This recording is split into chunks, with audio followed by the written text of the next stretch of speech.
Kenapa ya orang tua kita dulu, usia 30-40-an kok bisa beli tanah berasa mudah sekali?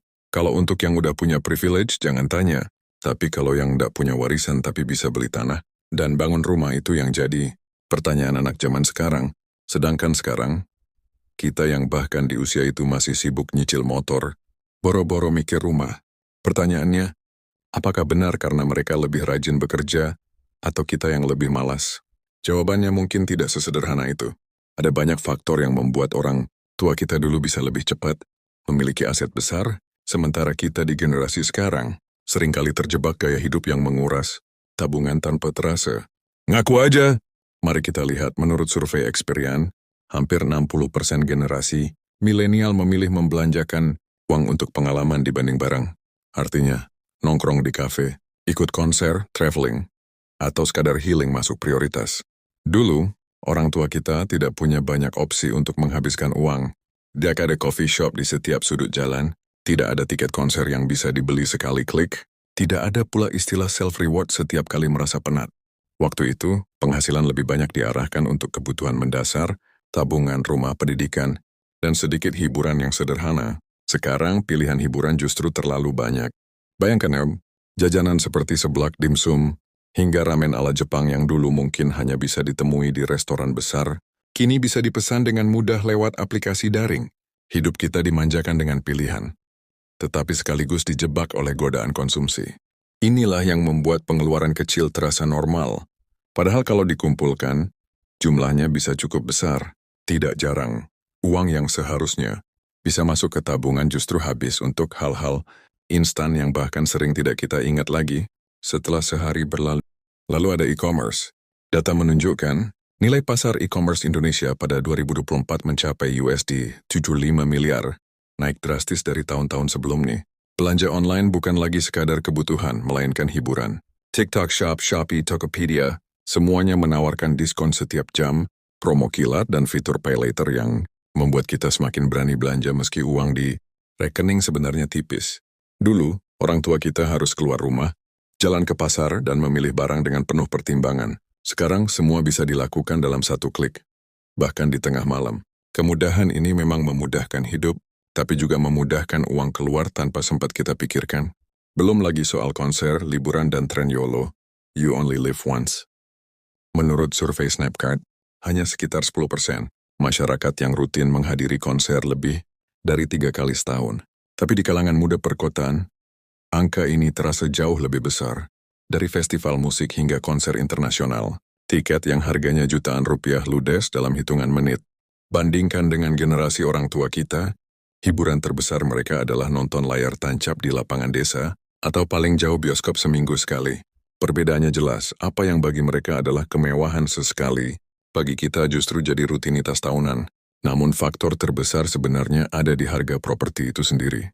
Menurut laporan Barron's, generasi baby boomer di masa lalu hanya membutuhkan sekitar 3-4 kali pendapatan tahunan untuk membeli rumah. Sekarang milenial harus menyiapkan 19 kali pendapatan tahunan untuk bisa membeli rumah. Angka ini menjelaskan banyak hal. Bukan hanya gaya hidup kita yang lebih konsumtif, tapi memang realitas harga rumah jauh lebih tinggi dibanding penghasilan. Maka jangan heran kalau banyak dari kita yang sudah kerja bertahun-tahun tetap merasa mustahil membeli rumah. Selain itu, budaya berutang juga lebih mudah sekarang. Survei New York Post menunjukkan 88% milenial menggunakan kartu kredit saat musim liburan 2024, seringkali bukan untuk liburan mewah, melainkan kebutuhan harian yang seharusnya bisa ditunda. Inilah bedanya dengan orang tua kita dulu. Mereka hidup dalam kondisi yang mengharuskan menabung terlebih dahulu sebelum membeli sesuatu. Kita justru terbiasa membeli dulu, bayar belakangan. Punya rumah di era sekarang memang jauh lebih sulit, tapi bukan berarti mustahil. Satu hal yang harus dipahami, generasi kita memang harus bekerja lebih keras dan lebih cerdas dalam mengatur prioritas. Pertama, belajar hidup sederhana bukan berarti hidup menderita. Orang tua kita dulu tidak merasa miskin hanya karena tidak minum kopi kekinian setiap hari, atau tidak bisa liburan keluar kota setiap bulan. Kita pun bisa mulai dengan memilah mana yang benar-benar kebutuhan, mana yang sekadar keinginan. Mengurangi nongkrong di kafe atau belanja impulsif bukan berarti meniadakan kebahagiaan, tapi menunda kesenangan kecil demi kesenangan besar di masa depan. Kedua, mulai berani investasi. Tidak semua harus langsung besar. Bisa dimulai dari emas reksadana atau tabungan properti sederhana. Menyisihkan sebagian gaji untuk instrumen investasi akan membantu uang kita bertumbuh lebih cepat daripada sekadar disimpan di rekening yang nilainya tergerus inflasi. Ketiga, jangan takut memikirkan opsi kembali ke kampung halaman. Tanah di kota besar mungkin makin tidak terjangkau, tapi di banyak daerah harga tanah masih lebih ramah. Membangun rumah atau usaha di kampung bisa jadi alternatif untuk keluar dari tekanan biaya hidup perkotaan. Dengan teknologi, peluang bekerja dari mana saja semakin terbuka.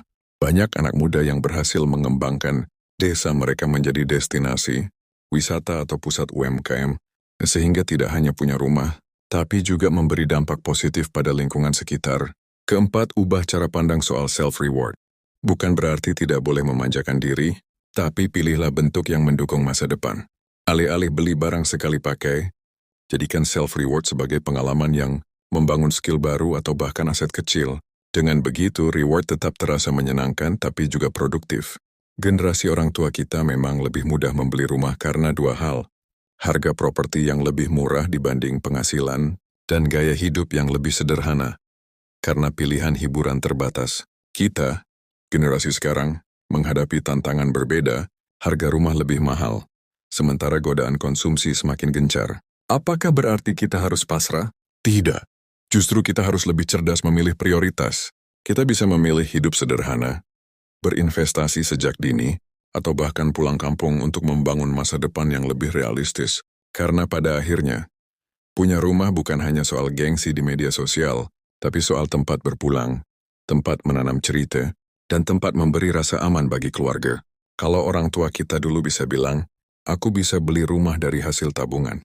Semoga suatu hari nanti kita bisa berkata, aku punya rumah karena berani memilih jalan yang lebih bijak. Meski di tengah godaan zaman yang serba instan, jangan lupa untuk like dan share ke teman kalian agar mereka juga tahu tentang informasi ini.